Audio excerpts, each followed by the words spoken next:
Hi, I'm James with Elements Massage, Mission Viejo Gateway Center. I'm going to go ahead and take you through some examples of the massage that we give here.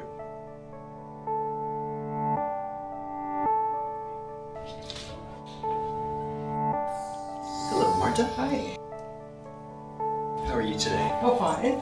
Good. I'm James. I'll be your therapist today. Do you have your cell phone turned off or on Yes. silent? Okay, perfect. Let's go ahead and head back. Okay.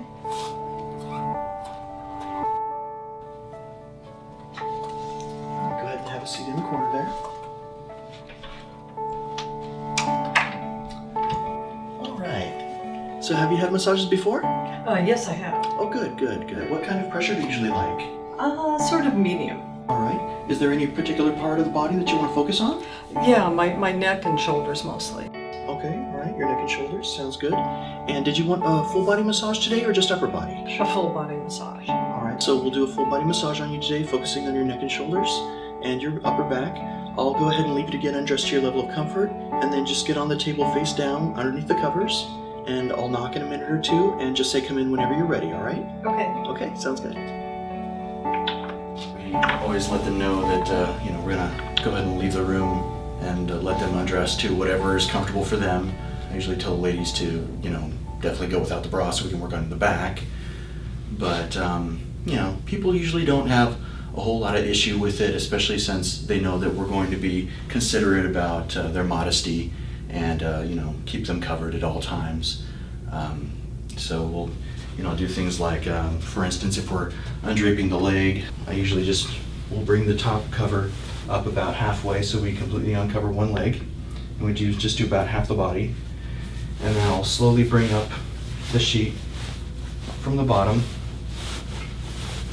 Make sure it's not catching on the corner, and bring it up to just past their knee. Move their leg out just a little bit so that we can get the sheet to the edge of their thigh. And then I'll have them bend their knee. A lot of people will try to, pull the leg up from underneath here, but I have a lot of people that have knee trouble and that hurts their leg. I know that it does to me, and I don't even have knee problems. So usually I'll have them bend their knee, and then we'll reach right up in the front of the knee, just enough to grab underneath and get the sheet pulled all the way up under their leg. And then we go ahead and gently bring it back down. So that way you see that the leg's exposed, and we can go ahead and tuck under here at the thigh, or at the hip really. And then we'll just move their hand out, and if they want to, they can hold on to the bottom sheet and they can pull it tighter. If they feel like they're uncomfortable at all, they can always pull it tighter so there's nothing being exposed. So let me go ahead and undrape her, and then we'll show how we turn over.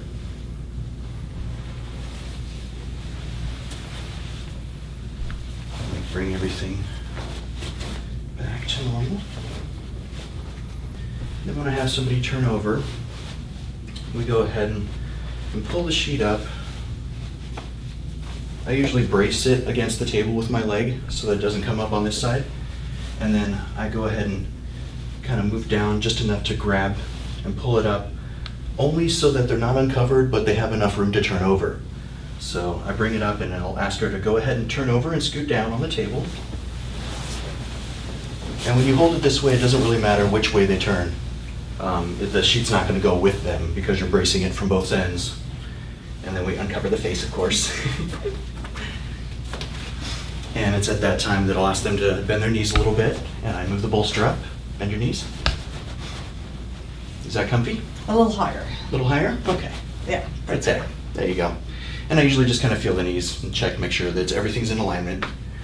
A lot of times when people turn over, they get diagonal on the table, so sometimes I'll have to kind of readjust them, bring it back to the middle so that we can do all of our other movements. Go ahead and turn back over. Scoot up. There you go. Just get yourself comfy. Usually when I start off a massage, I'll just start with some light compressions, just to kind of help them get relaxed. And I'll ask them to breathe deep. Breathe in, and breathe out. And then I'll do compressions on the exhale, just to kind of get them used to the pressure. And then they can let me know right away if something feels like it's just too much pressure for them or not.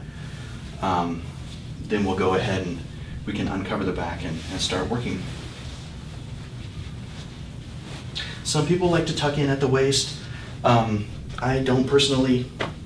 I don't really feel that it's necessary unless the client asks me to. Usually a lot of times the sheets will just end up getting in the way, especially if you're trying to work around the hips here and you're going along the iliac crest. If the sheet's tucked in there, you can't really work like the sides of the hips right here.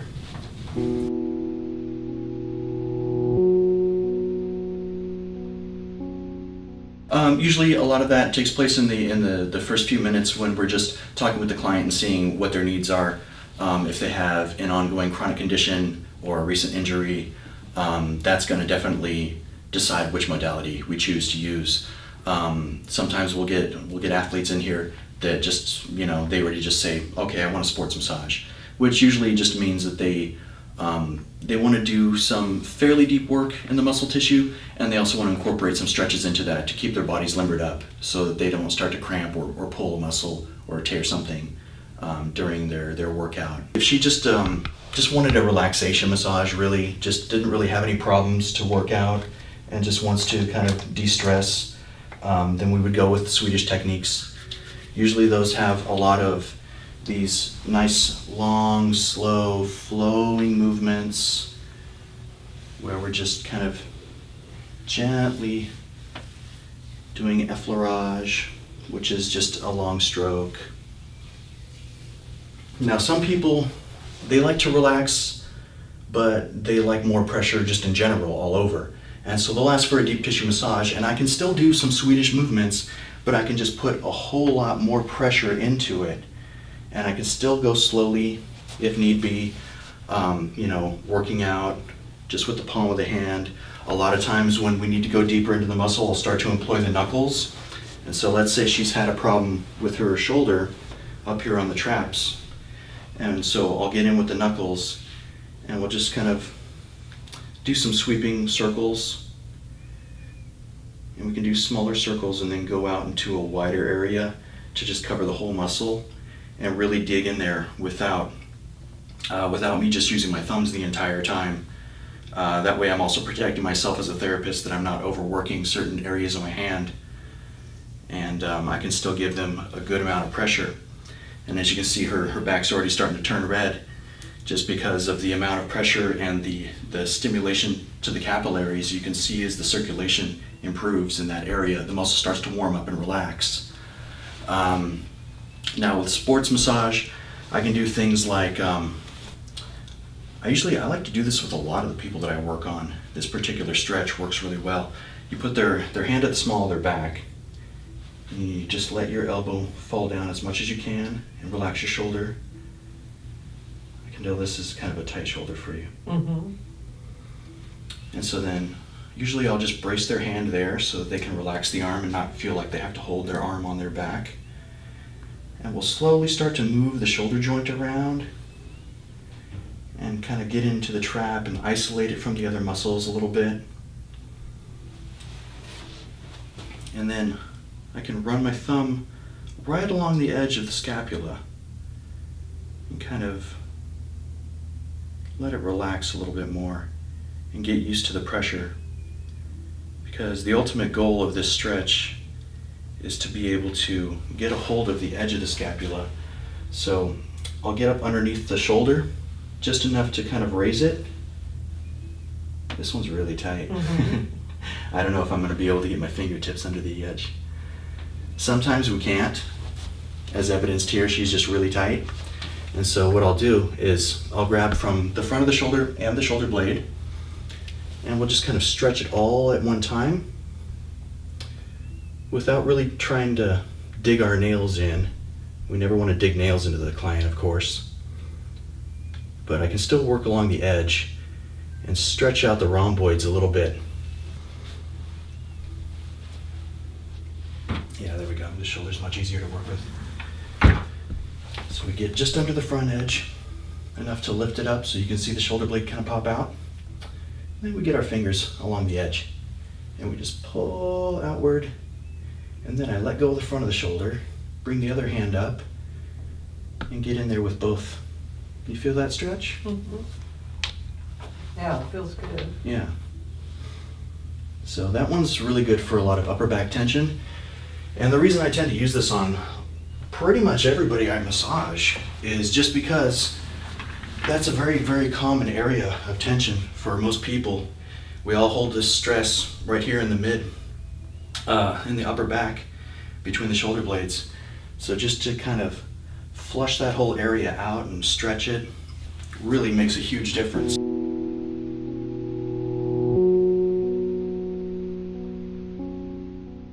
If we have certain conditions like people come in with tendinitis in the forearm, otherwise known as tennis elbow, for something like that I would employ trigger point.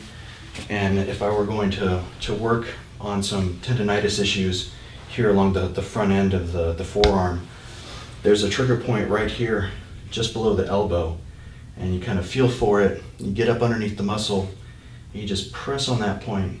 Can you feel that, Marta? Mm-hmm. And it's usually pretty sore, especially if they have an issue going on there.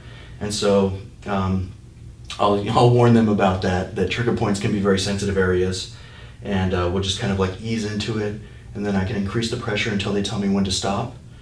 And then usually I'll do some like vigorous rubbing just to get some more circulation to that area and kind of clear things out once we've gotten into the trigger point. One of the other things, when you're having a lot of joint pain and I'm trying to increase range of motion, we'll start to add some slow stretching in, like this will get along the front end of the shoulder, and we'll just kind of make small circles to help move the shoulder and loosen it up. And then we'll bring it out to the side, and we'll just kind of mimic all those movements that they commonly have trouble with. You want to support their arm, and then bring it down and let it kind of hang over the front of the table, turning it in circles, and then bring it up as if they're reaching over their head. And you can even kind of help them relax the shoulder,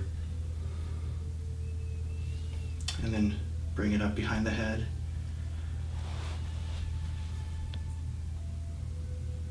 Stretch it out more. Usually with hot stones, it's more of a relaxation thing. There is a little bit of therapeutic benefit to using heated stones, because it does help to kind of relieve the muscle tension and warm up the muscle quicker. So there's a lot less that you have to do manually manipulating, but we don't really get into deep tissue a lot when we do hot stones. It's more of like a Swedish style, because we're essentially doing Swedish massage with the stones in our hands. At Elements, we don't leave them sitting on your body. That's just not something that we do. But when it comes to just a really good, nice relaxation, the stones do help. As far as heat pads go, if somebody's really locked up to the point where their muscle feels like a rock, essentially, the heat pads are going to really help to get down into the muscle tissue. That moist heat is going to let them relax enough so that we can actually manipulate the muscle. And so the heat packs are definitely beneficial for somebody who's really just stiff and having trouble moving.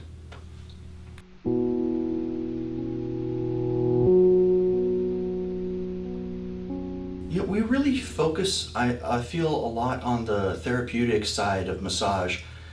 We don't really go for all of the little extras like aromatherapy and things like that are more spa-like.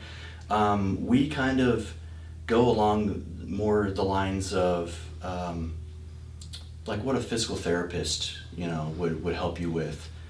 We really try to work with people that have maybe repetitive stress injuries, or have had a recent car accident or something like that. So it's a lot more rehabilitative massage, more so than just just spa style massage where you're just going in there to kind of be pampered. We can do that as well, but we like to focus on body work, and that's what I like about it, because I prefer doing body work instead of just what I like to call the little frou-frou massage, where you don't really feel like you've had anything worked on too much. You feel relaxed, but there's no immediate benefit. All right. right, how are you feeling? Oh, much better. Good, good. Here's some water for Thank you. you. Make sure you stay hydrated today. Mhm. And are you feeling a little bit looser now? Oh, You much can much move better? Yeah. Good, good. All right. Well, let me walk you out to the front and we'll get you checked out.